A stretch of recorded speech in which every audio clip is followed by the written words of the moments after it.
안녕하세요. 오늘의 데일리 뉴스레터에 오신 것을 환영합니다. 현재 한국은 국방 능력을 구축하고 발전시키는 새로운 단계로 진입하고 있습니다. 점점 복잡해지는 안보 위협 속에서 이 나라는 자국의 국방 미사일 시스템을 더욱 강화하고자 합니다. 그 중에서도 현무 5미사일과 SLBM 잠수함 발사 탄도미사일은 유연성과 높은 성능으로 주목받고 있습니다. 현무 5미사일은 원거리 정밀 타격 능력으로 한국의 안전과 안정을 보장하는 데 중요한 역할을 합니다. 이러한 미사일의 개발 및 배치는 국가의 국방기술의 진보뿐만 아니라 국가 영토의 보호에 대한 결연한 의지를 나타냅니다.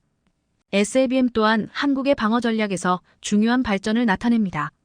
잠수함에서 미사일을 발사하는 능력은 공격의 다양성과 강화뿐만 아니라 적의 탐지 및 방어에 대한 어려움을 증가시킵니다. 이러한 미사일들의 개발과 배치는 한국의 국방력뿐만 아니라 국가의 영토와 국가안보를 보장하기 위한 결의의 명백한 신호입니다. 지역 및 국제적인 불안정 요인들에 대응하면서 한국은 세계 평화와 안정을 유지하는 데 있어 중요한 역할을 하고 있습니다. 우리는 이 문제에 대해 더 깊이 알아보도록 합시다. 지난 국군이 날 군사 퍼레이드에 LSAM과 현무 등 한국형 삼축 체계가 첫 선을 보인다고 해서 큰 주목을 받았습니다. 그런데 많은 이들이 엄청 기대했던 현무호가 모습을 드러내지 않아 큰 아쉬움을 주었습니다. 이에 한 네티즌 이 커뮤니티에 20륜짜리 현무호 미사일을 3D로 만들어서 올렸습니다. 10톤짜리 괴물 미사일이라면 이러한 형태가 될 것이라고 했는데 3D로 봐도 굉장해 보였습니다. 최근 한국 국방부가 발표한 잠수함용 괴물 미사일이 주목되고 있습니다. 국방과학연구소가 잠수함 신형 시스템에 탑재되는 미사일 무게가 최소 10톤이 될 것으로 예상되는데 이것은 재래식 탄두 중 가장 무겁고 현무사보다 크기가 큰 현무5 탄도미사일의 SLBM 버전일 가능성이 높다고 추측되고 있습니다. 또한 이 SLBM은 캡슐화되어 있다면 100m 깊이에서도 발사가 가능할 것으로 예측되었습니다. 한국 해군의 최신 3,000톤급 이상 KSS-3 함정을 위한 이 새롭고 강력한 SLBM과 정교한 발사 시스템의 개발은 대한민국이 세계의 평화와 균형을 확보하게 할 것이라고 말하고 있습니다. 이 괴물 미사일이라 불리는 현무5 탄도미사일은 올해부터 대량 양산되어 실전 배치될 것으로 알려져 있습니다. 3일 정부 고위 관계자에 따르면 현무호는 올해 초부터 시험 발사를 거쳐 개발이 마무리되었으며 올해 말부터 양산에 돌입한다고 했습니다. 이 관계자는 한화에어로스페이스 보훈공장에서 올해 말부터 연간 최대 70여 발을 생산할 수 있을 것으로 보고 있다고 말했습니다. 우리 군은 미사일 사령부 예하부대에 최대 200여 발을 배치한다는 계획인데 현무호는 미사일 사령부 탄도미사일여단 예하부대인 1200대대 등에 배치될 것으로 보이고 있습니다. 또한 해군이 보유 예정인 합동화력함에도 현무호를 장착할 예정입니다. 그런데 지난달 서울 국방 컨벤션 국방 우주미사일 전략 포럼에서 1만 양탄이라는 놀라운 전략이 나왔습니다. 미사일 전문가로 30년 이상 근무한 남세규 전임 국방과학연구소 소장이 꺼내든 전술로 1만 발의 재래식 미사일로 한 발의 핵무기로 공격당하면 200발의 미사일로 보복하자는 것입니다. 남세큐 소장은 미국이 실제로 북한을 겨냥해 SLBM-OILI ICBM을 사용하지 않을 가능성이 크고 미 본토에서 폭격기가 출격해 반나절은 지나야 전술핵 폭탄을 투하할 수 있기에 북한이 핵폭격을 받기 전에 또다시 2차 핵공격을 할 수 있다고 설명했습니다. 그 전에 한국이 보복 공격을 해야 한다는 것인데 핵무기에 비해 비핵무기는 파괴력이 매우 낮지만 이것을 숫자로 해결할 수 있다고 했습니다. 북한이 전술핵 한 발씩 KT 위력을 쐈을 때 보복으로 초대형 탄도 미사일 20발이 필요하고 북한이 수소탄 한 발 300KT 위력을 발사할 때 초대형 탄도 미사일 200발로 보복하며 그에 상응하는 피해를 입힐 수 있다는 것입니다. 1만 양탄 계획이 성공하면 북한이 서울에 대한 전술핵 공격에 성공해도 비례적 대응이 가능하다고 했습니다. 이를 주장한 남세규 소장은 전직 ADD 소장이었고 국방과학연구소에서 미사일에 관한 업적과 경력이 대단했기에 지금 이러한 전략을 우리 군이 가지고 있는 게 아니냐고 추측하고 있습니다. 그동안 적국의 핵무기 보유에 대한 억지력 확보는 무조건 핵무기 보유였지만 지금 현재 핵무기를 가질 수 없는 상황이기에 한국은 전례가 없는 시도를 하려는 것이라고 했습니다. 사실상 제2차 세계대전에서는 일본에 떨어진 2발의 핵폭탄보다 더 무서운 폭격이 있었습니다. 미국과 영국이 독일 드레스덴에 3일 동안 3,000톤 이상의 폭격을 한 것과 도쿄 대공습에서 미국은 2,400톤 이상의 폭격으로 초토화시켰습니다. 한국은 핵무기 단 한 발로 할 수 없다면 동시에 수백 발로 공격해 그에 상응하는 대응을 하겠다는 것입니다. 한국은 핵무기를 만들 수 없기에 지금 미사일 기술의 모든 것을 건 상태입니다. 한국은 전투기에서 쏘는 신형공대함 유도탄 2을 개발하고 있습니다. 공중발사 초음속 미사일에는 두 가지 탄두 선택이 가능해 대한미사일도 임무에 따라 끝부분을 교체할 수 있습니다. 또한 국방과학연구소는 덕티드 램제트 엔진을 사용하는 장거리 공대공 미사일을 개발하고 있습니다. 장거리 공대공 미사일의 직경은 약 200로 AIM-120 AMRAAM보다 크고 AIM-7 스페로와 같다고 했습니다. 내년에 처음 양산되는 KF-21 블록 1은 영국의 DIEIOK MBDA 미사일이 채용될 것으로 예상되며 KF-21 블록 2 이후 모델에는 한국의 장거리 덕티드 램제트 공대공 미사일이 채용될 것으로 예상되고 있습니다. 또한 장공지, 천룡으로 불리는 공중발사 장거리 순항미사일 ALCM 개발이 순조롭게 진행되고 있습니다. 여기에 한화와 KAI는 KF-21용 공중발사 탄도미사일 ALBM도 개발하고 있습니다. 최근 국방계획은 전 영역에 대한 실시간 타격을 강조하고 있어 한국형 독침 전략의 위력을 더욱 높여가고 있습니다. 그런데 일각에서는 한국이 조만간에 핵잠수함에 이어 핵무기까지 만들 수도 있다는 말을 조심스럽게 꺼내고 있습니다. 지난 4일 미국 시카고 국제문제협의회 CCGA는 지난달 718일 성인 3,242명을 대상으로 조사한 여론조사 결과를 공개했습니다. 북한이 한국을 침공할 시 미군이 한국을 방어해야 하냐라는 질문이었습니다. 여기서 미군이 한국을 방어해야 한다고 응답한 비율은 50%였고 49%가 반대했습니다. 지난해 63%가 찬성했지만 1년 만에 큰 폭으로 하락한 것입니다. 이렇게 낮아진 이유가 공화당 지지층에서 부정적인 여론이 커졌기 때문입니다. 바이든의 민주당은 한국이 핵 개발을 하지 말고 미국이 지켜주겠다는 말을 하고 있으나 과거 트럼프가 지휘했던 공화당은 미국이 왜 지켜주냐며 한국이 스스로 지키라고 말하며 주한미군 철수까지 거론하고 미국에게 큰 대가를 지불하라고 했습니다. 그런데 최근 놀라운 보도가 나와 미국 사회를 술렁이게 했습니다. 내년 11월 미국 대선에서 트럼프 전 미국 대통령이 바이든 대통령을 10% 가까이 이기는 여론조사 결과가 나왔습니다. 위싱턴 포스트지는 ABC 방송과 공동으로 지난달 1520일 전국의 유권자 1.006명을 대상으로 여론조사를 실시한 결과 트럼프 전 대통령 지지율은 51%, 바이든 대통령은 42%를 기록해 두 후보 간 차이가 9%포인트를 기록했다고 전했습니다. 지금 분위기라면 트럼프가 재집권을 할 수도 있다는 것인데 트럼프가 다시 집권하면 정말로 과거에 한국의 핵개발을 허용하겠다는 말을 실행에 옮길 수도 있다고 보도했습니다. 뉴욕타임즈는 한국이 핵탄두 4,300개 이상을 제조할 수 있는 능력과 핵물질을 갖고 있다고 말하며 우리나라가 24개 원자로에서 나오는 재처리 물질에서 핵탄두 제조에 사용하는 방대한 양의 플루토늄을 추출할 수 있고 6개월 안에 핵무기를 만들 수 있다고 단언했습니다. 또한 경주에 건설 중인 소형 원자로는 앞으로 핵잠수함 개발용으로 쓰일 것이라고도 했습니다. 과거 트럼프 정권은 한국에게 탄 투중량과 미사일 사거리 제한을 풀어주었고 고체 연료 사용 제한까지 풀어주었습니다. 만약에 집권이 더 이어졌다면 핵잠수함까지 한국은 만들 수 있을 것으로 보았습니다. 최근 북러 간의 밀착과 북한의 핵공격용 잠수함 개발 등 한반도의 안보 상황이 악화되고 있습니다. 한국은 한미동맹 강화로 맞서고 있으나 미국의 핵우산에 대한 의구심은 여전합니다. 국내에서는 독자 핵문장에 찬성하는 여론이 60%가 넘어가고 있습니다. 한 전문가는 한국의 핵무장이 일시적으로 한국의 국제위상에 타격을 줄 수는 있지만 프랑스와 인도는 미국의 반대에도 불구하고 핵보유를 선택하였고 결국 미국의 인정을 받아 국제적 위상이 훨씬 높아졌다고 했습니다. 이에 한국도 지금 핵무기를 만들 준비를 해놓아야 한다고 주장했습니다. 많은 이들은 한국이 미국에게만 의존할 수 없다며 일만양탄 전략을 구현하는 동시에 핵무기 개발도 준비해야 한다고 말하고 있습니다. 한국은 그동안 무기 개발에 전력을 다하며 폴란드를 비롯한 전 세계에 무기를 수출하고 있고 스스로를 지킬 수 있는 더 강력한 미사일을 준비해가고 있습니다. 최근 한국의 다양한 미사일 시스템이 해외 곳곳에서 상당히 인정받고 있다는 소식입니다. 아시아에 이어 유럽, 오세아니아, 남아메리카 4개 대륙에서 좋은 소식이 들려오고 있는 상황인데요. 오늘은 전 세계 4대륙을 지배하게 된 한국의 미사일 시스템의 활약에 대해 자세히 알아보겠습니다. 한국과 폴란드 방산협력 상징으로 꼽히는 천무 발사대가 폴란드에 실전 배치될 전망입니다. 지난달 20일 경남 창원 한화에어로스페이스 생산 공장에서는 짙은 녹색으로 칠해진 직사각형 상자 모양의 미사일 발사대가 모습을 드러내 전운이 감돌았는데요.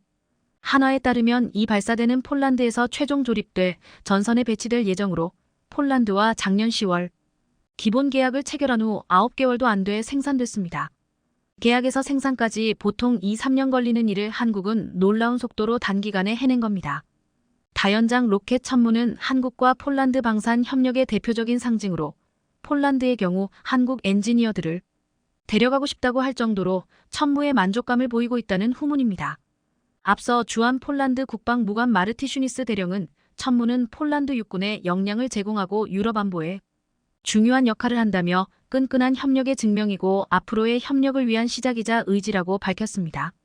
실제로 이번에 폴란드로 출하된 천무 발사대는 폴란드 방산기업이 생산한 차량, 현지 사격 통제 시스템과 합쳐진 후 폴란드 동부 전선을 담당하는 육군 기계화 사단에 배치될 예정입니다.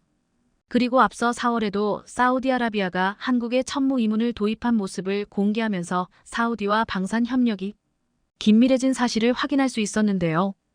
해당 사진에선 천무 MLRS의 사우디 육군 상징과 함께 878과 885번호가 각각 찍혀 있어 실전에 배치됐다는 사실이 외부에 처음 드러났습니다.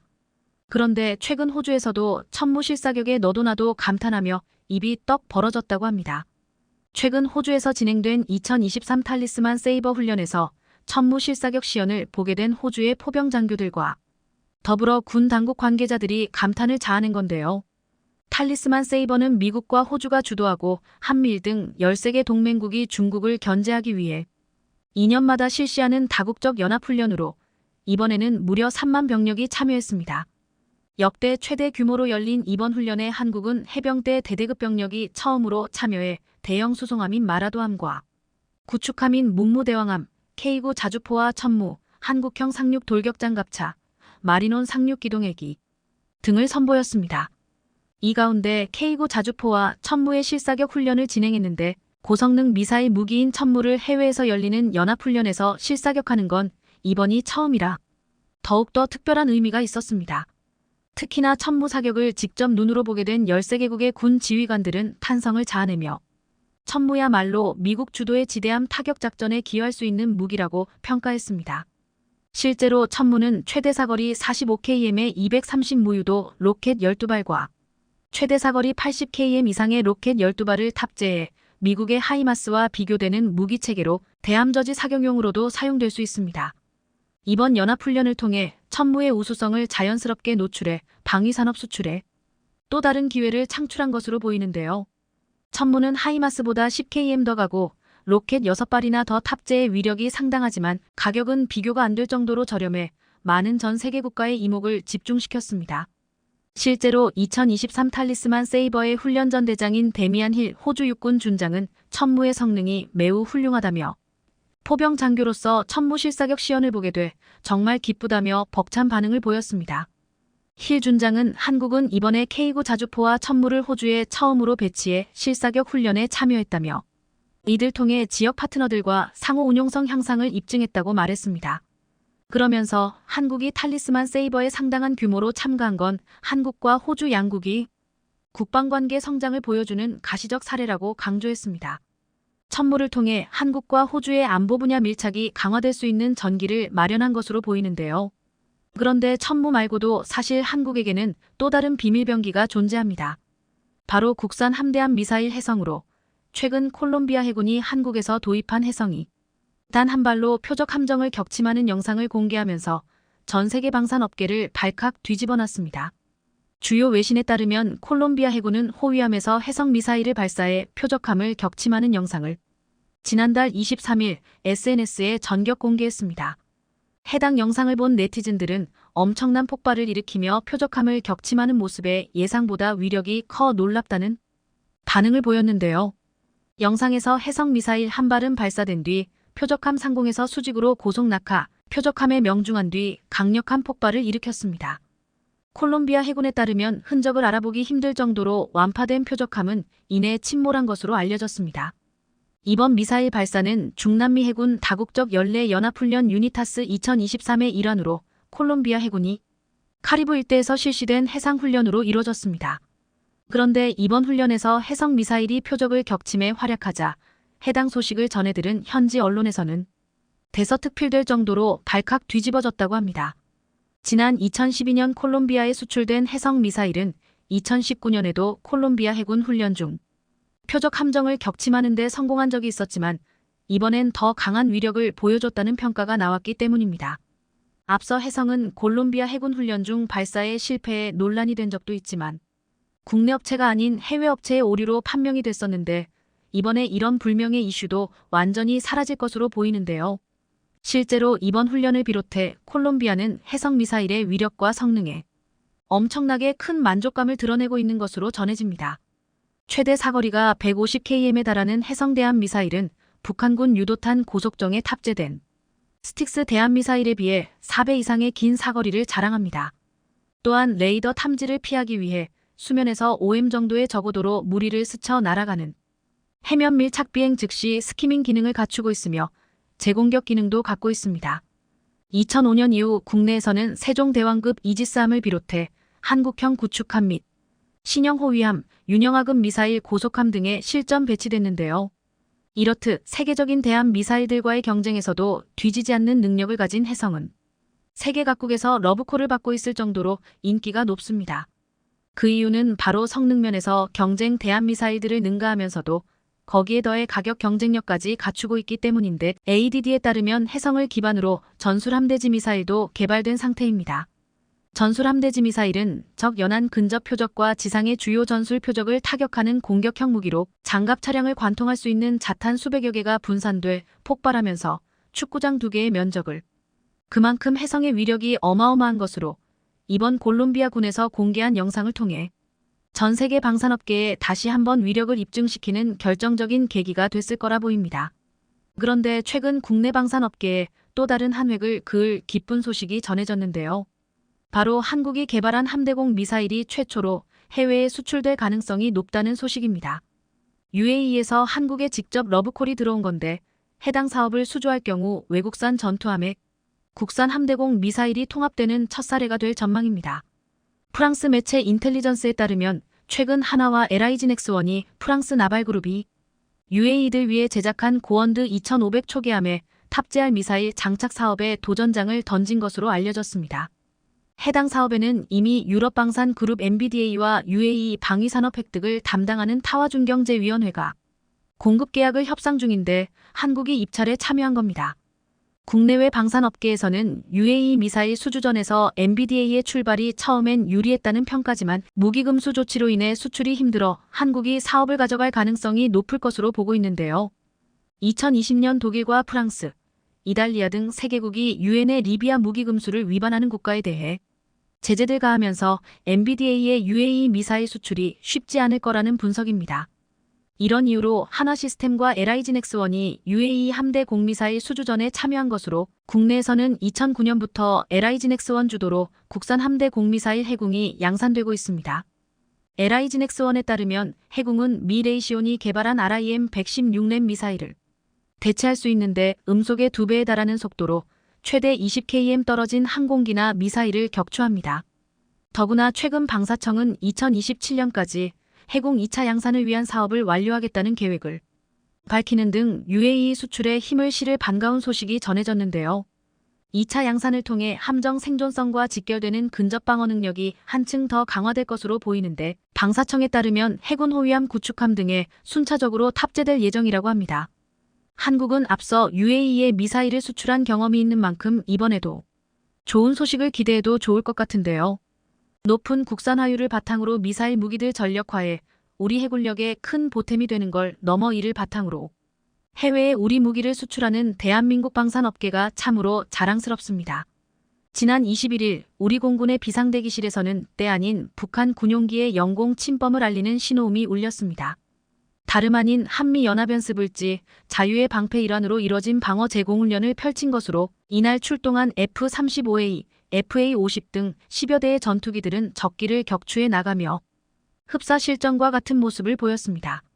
우리 군에 따르면 이번 훈련에는 공군 제20 전투비행단 등 8개의 비행부대가 참가해 아군과 적군으로 나뉘어 임무를 수행했으며 다수의 방공관제대대와 미사일 방어대대도 참가했습니다.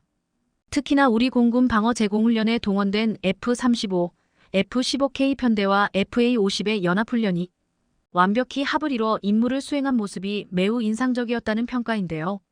실제로 외신에서도 FA-50과 F-35의 합동훈련 소식에 대해 비중 있게 보도하면서 남다른 관심이 있다는 사실을 드러냈습니다.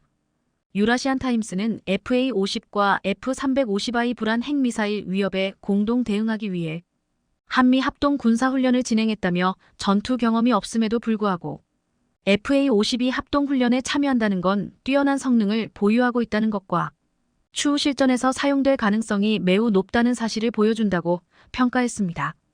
이런 상황에 최근 폴란드에서는 연말까지 FA-50를 추가 도입한다는 소식을 알려오며 폴란드 공군이 보유한 미그-29를 FA-50으로 빠르게 대체할 것임을 알려왔는데요.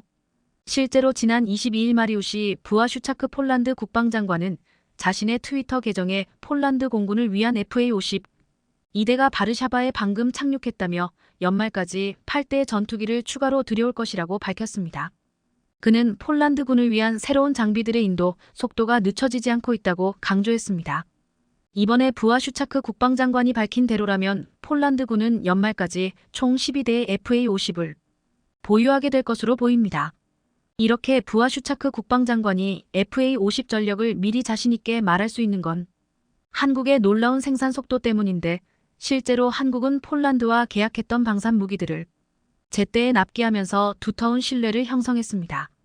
폴란드 입장에서는 벨라루스를 통해 러시아가 압박을 가하고 있는 상황에서 한국의 빠른 생산 속도 덕분에 부족한 전력을 언제 보충하고 투입할 수 있을지 미리 계획할 수 있어 무한한 애정을 보내고 있는데요.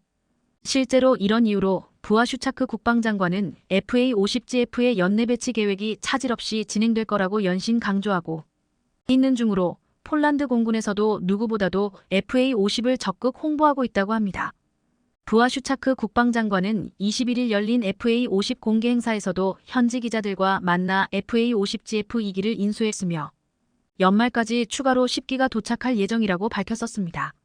앞서 KAI와 총 48기의 FA-50 공급 계약을 체결한 폴란드는 올해 말까지 FA-50GF 12기를 받기로 돼 있었는데 매달 23대의 FA-50가 폴란드로 향할 거란 이야기입니다. 이에 앞서 KAI는 지난달 FA-50GF 1 2호기를 출고하고 폴란드 공군에 인도를 완료했는데요.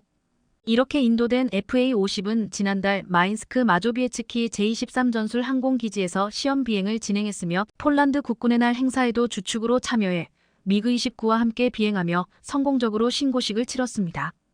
부아슈차크 국방장관은 오매물망 기다렸던 FA-50GF를 인도받고 나서 소련제 항공기보다 몇 배는 더 낫다고 입이 닳도록 칭찬하기에 바빴습니다. 그러면서 그는 폴란드 정부는 기록적인 속도로 소련시대 군용기를 FA-50과 같은 서구 장비로 교체하고 있다며 FA-50의 우수성을 우회적으로 자랑했습니다. 실제로 앞서 개최된 폴란드 국군의 날 행사에서는 미그-29가 떠나고 FA-500I 들어온다는 의미의 비행쇼를 선보이며 전력 교체를 폴란드 국민들에게 대대적으로 알렸는데요. 이날 폴란드 공군은 미그-29를 FA-50과 함께 비행하는 모습을 드러내고 난 뒤 미그-29가 먼저 편대를 이탈하면서 FA-50로 교체되는 퍼포먼스를 했습니다. 앞서 한국에서 비행훈련을 받고 이번 행사에서 FA-50을 직접 조종하게 된 폴란드 야첵 스톨라렉 소령은 이전에 비행한 미그-29보다 FA-50의 기술이 더 뛰어나다고 놀라움을 드러냈습니다. 그는 FA-50의 비행 범위와 성능은 기대를 훨씬 넘어섰다며 FA-50은 인체공학적으로 설계되어 있는 등 조종사들이 임무를 완벽하게 완수할 수 있도록 하는 최적의 기체라고 평가했습니다. 그런데 일각에서는 FA-50GF형의 다른 전투기들에 비해 무장이 약한 것 아니냐는 주장이 나오고 있는데 FA-50GF를 도입한다고 하더라도 폴란드 공군이 전술적으로 이용할 수 있을지 의문이라며 폴란드에 인도된 FA-50GF는 TA-50 전술인문 훈련기 블로가이아이를 토대로 만들어졌는데요. 기총과 공대 공공대지 무장을 기본으로 탑재하며 FA-50에 장착된 통합정밀 직격탄을 비롯한 정밀 유도 무기를 운용할 수 있습니다. 레이더 경보 수신기 등을 장착해 적군으로부터 항공기를 보호하는 능력을 높였으며 야간 임무 수행도 가능한 것으로 전해집니다. 그런데 FA-50GF의 경우 폴란드가 우크라이나에게 미그-29를 공유하면서 전력 공백을 빠르게 메우기 위한 목적이 가장 컸기에 상대적으로 무장이 약할 수 있지만 앞으로 쫄란드에 공급할 FA-50PL은 블록 20 버전으로 이런 쓸데없는 걱정을 하지 않아도 될 것 같은데요. 실제로 쫄란드 공군의 요구를 반영한 FA-50PL은 AESA 레이더인 팬텀 스트라이크를 탑재하며 공중급류 기능과 더불어 정밀 유도무기 등을 운용하는 능력도 갖출 전망입니다. 실제로 KAI는 FA-55PL에 대해 F-16 이상의 성능을 갖출 것이라고 밝혔습니다. 여기에 더해 스나이퍼 타겟팅 포드, 레이저 유도폭탄 등으로 무장이 더욱더 강력해질 예정으로 폴란드에 배치된 FA-50GF 역시 나중에 블록 20으로 개량할 수 있기에 일각의 우려를 완전히 물식시킬 것으로 보입니다. 그것도 그럴 것이 사실 폴란드에서 FA-50 도입을 결정한 건 미그-29의 전력 공백을 메우기 위한 대체품이 아니라 러시아와 벨라루스를 대항하기 위한 핵심 무기로서 역할을 해줄 것으로 봤기 때문인데요. 현재 폴란드의 공군 전력은 48대를 보유한 F-16인데 여기에 더해 FA-50GF를 한국으로부터 도입하면서 이를 함께 운용해 러시아와 벨라루스에 타격을 주는 큰 그림을 그리고 있습니다. 폴란드 노박 사령관은 우크라이나 전에서 가장 위협적인 공중 공격은 지상 100m 고도에서 매우 낮게 비행하는 순항 미사일이라며 그런데 FA-50은 순항 미사일 탐지와 격추에 용이한 레이더가 있다고 강조했습니다. 애초부터 쫄란드는 FA-50 도입을 결정하면서 실전에 바로 투입할 계획이었으며 폴란드의 이런 기대에 부응해 FA-50은 F-16과 함께 바그너 그룹에 치명적인 타격을 줄 수 있을 것으로 보입니다. 이런 가운데 쫄란드는 FA-50 도입 계획을 밝힌 날 미 로키드 마틴과 1,400억 원에 달하는 또 다른 거래를 했는데요. 쫄란드 군비청이 로키드 마틴에 주약한 표적 식별 장비 스나이퍼 어드밴스트 타겟팅 포드 ATP를 탑재하기 위해 구매 계약을 체결한 겁니다. 지난 18일 쫄란드는 FA-50 전투기에 로키드 마틴의 AN/AQ-33 스나이퍼 ATP 34대를 장착한다고 밝히면서 미국으로부터 스나이퍼 표적 포드를 공급받기로 했다고 밝혔습니다. 스나이퍼 ATP는 로키드 마틴이 제작한 3세대 타겟팅 포드로 전투기에 장착돼 야간 전천 후의 상황에서 지상 목표물을 식별, 자동 추적, 정밀 유도 지시 기능을 수행합니다. 이번에 도입하는 건 로키드 마틴 2세대 랜턴 타겟팅 포드의 후속 모델로 랜턴보다 탐지거리가 5배 늘어나 매우 정밀하게 장거리에서 목표물을 탐지하고 추적할 수 있게 해준다는 설명입니다. 사실 폴란드의 스나이퍼 ATP 구매는 올 상반기부터 추진됐는데 이는 원래 FA-50PL의 사양에 포함됐었습니다. 우리 군의 4.5세대 전투기 KF-16과 F-15에도 스나이퍼 ATP가 장착돼 있는 상태인데요. 이렇게 FA-50P의 스나이퍼 ATP까지 탑재돼 업그레이드 된다면 경공격기로 알려진 FA-50은 비로소 멀티를 제공 전투기인 F-16에 맞먹는 성능을 발휘할 수 있을 것으로 보입니다. 게다가 최근 한화에어로스페이스가 전투기 엔진 소재 국산화에 나서면서 한국 방산의 레벨업이 기대되고 있는 상황인데요. 현재 한국은 엔진에서 뿜어지는 섭씨 1500도 이상의 화염을 견뎌야 하는 특수 소재를 전량 수입산에 의존하고 있는데 국산화에 성공한다면 세계 시장에서 막강한 경쟁력을 가질 것으로 보입니다. 한화에어로스페이스는 2026년까지 인코넬 718 제조 기술을 국산화하고 데이터베이스를 구축하는 게 목표로 인코넬 718은 내열성이 높아 섭씨 1500도 이상의 화염을 견딜 수 있어 항공엔진에 가장 많이 사용되는 특수합금입니다. 40년간 9,000대 이상의 항공엔진을 생산해온 한화에어로스페이스가 엔진 소재 국산화에 성공한다면 자주 국방은 물론 방산 수출에서도 엄청난 기회를 가져다 것으로 보입니다. 안 그래도 우리 주요 방산 업체들이 해외에서 거둬들이고 있는 매출이 상당한 수준인데요. 실제로 방산업계에 따르면 올 상반기 국내 방산업체들의 전체 매출 중 3분의 1을 해외 수출을 통해 거둔 것으로 나타났습니다. 특히나 한화에어로스페이스, KAI, LI지넥스원, 현대로템 등 방산 4사의 총 매출은 작년보다 2배 이상 늘며 저력을 보여줬습니다. 이런 성과는 작년에 폴란드와 역대급 수출 계약을 맺은 이후 올해 본격적으로 제품 공급이 이뤄지면서 매출이 급등했다는 설명입니다. 해외 방산 시장에서 우리나라 방산 존재감이 날로 커지고 있는 것으로 보이는데요. 현재 폴란드는 물론 중동, 호주 등 다양한 국가들과 방산 분야에서 여러 계약 논의가 진행되고 있는 만큼 남은 하반기 역시 눈부신 활약을 기대해봐도 좋을 것 같습니다. 미국을 뛰어넘는 최신의 전투기를 만들겠다는 중국의 야심찬 목표가 허튼 수작에 불과했던 것으로 드러났습니다. 미얀마가 운용 중인 중국산 전투기가 기관총에 의해 맥없이 격추당하는 일이 벌어지면서 중국의 허풍이 대단했다는 사실이 들통난 건데요. 그런데 이 소식을 들은 이집트가 가장 크게 놀라며 뒤집어졌다고 하는데 다름 아닌 이집트가 해당 전투기를 중국으로부터 무려 120대나 도입하면서 뒤통수를 맞은 셈이 됐기 때문입니다. 상황이 이러자 이집트는 신속하게 FA-50 도입을 추진해 위기 상황을 극복하려 한다는데 이에 대해 자세히 알아보겠습니다. 대공 기관총이라고 알려진 전차와 장갑차에 흔히 쓰이는 이 무기체계는 사실 현대전에서 전투기와 맞서는 구도조차 시도하지 않을 정도로 무용지물과 다름없는데요. 하지만 최근 미얀마에서 아주 믿기지 않는 일이 벌어져 전 세계 방산 업계 전문가들을 혼란에 빠뜨렸습니다. 실제로 얼마 전 미얀마에서 기관총이 제트 공격기를 격추하는 일이 벌어진 겁니다. 미얀마 현지 매체에 따르면 지난 11일 태국 국경 지역에 위치한 미얀마 동부 지역에서 반군 장악마을을 공습하던 미얀마 공군의 전투기가 대공 기관총에 의해 격추당하는 일이 발생했습니다. 당시 전투기에 탑승해 있던 조종사 2명은 기체에서 탈출하는 데 성공했지만 현재 행방이 묘연한 상태로 알려졌습니다. 그런데 더욱더 놀라운 건 이번에 격추된 전투기가 중국산 K-8W였다는 점으로 해당 기종은 지난 1998년 중국으로부터 들여와 미얀마 공군에서 운용하고 있었습니다. 그리고 현재 미얀마 공군은 K-8W를 최대 1톤의 각종 무장을 장착할 수 있는 공격기로 사용하고 있는 중입니다. 그런데 미얀마 국방부는 이번 격추 사건에 대해 기체 고장으로 추락했다며 사실을 부인하기에 바빴는데요. 반면에 K-8W를 격추시킨 미얀마 반군은 기체잔에 사진을 낱낱이 공개하면서 해당 전투기가 12.7 기관총의 대공사격에 무력하게 격추됐다고 폭로했습니다. 이렇듯 미얀마 국방부가 뻔히 보이는 거짓말을 하고 있는 건 발사 속도가 느리고 단발 살상률이 낮은 기관총이 전투기를 격추한 일이 없었고 사실상 불가능하기 때문입니다. 다시 말해서 중국산 전투기가 기관총 몇 발에도 무력하게 추락할 수 있을 정도로 최악이라는 것으로 미얀마에서는 이런 사실을 인정하고 싶지 않은 겁니다. 그런데 사실 앞서 7월에도 미얀마에서는 이번 중국산 전투기 격추 사건과 비슷한 일이 벌어졌었습니다. 반정부 세력인 미얀마 소수민족 무장단체 KNPLF가 군부 전투기를 격추했다는 주장이 제기됐었는데 이 역시 중국산이었습니다.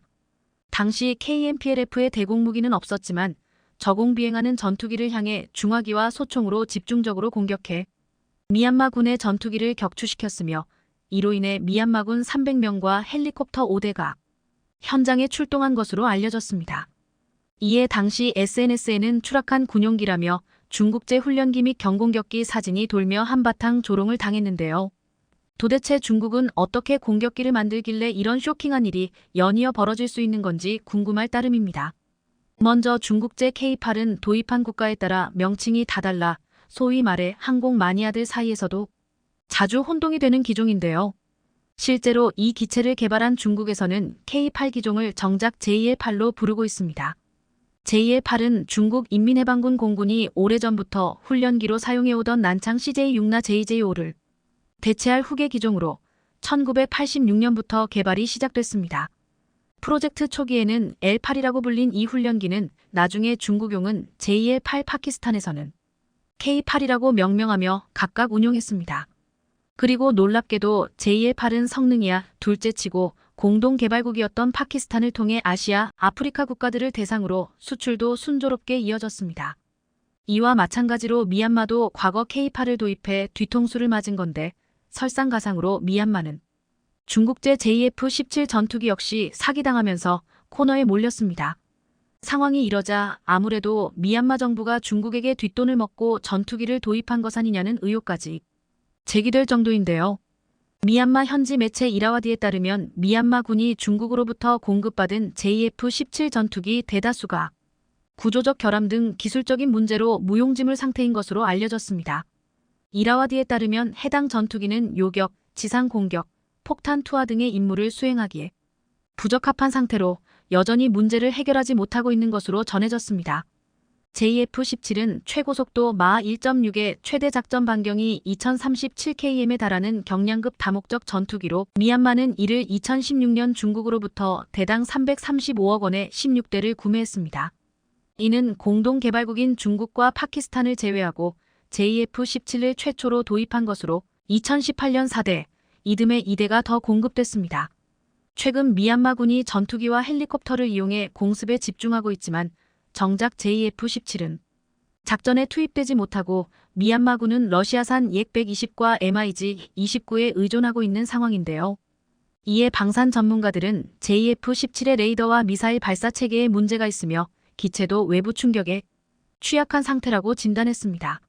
앞서 9월 파키스탄 인력이 비밀리에 미얀마를 방문해 JF-17의 기술적인 문제를 일부 해결했으나 JF-17의 무기 체계가 너무 복잡해 현재까지 실전에 투입되지 못하는 어처구니 없는 상황이 연출되고 있습니다.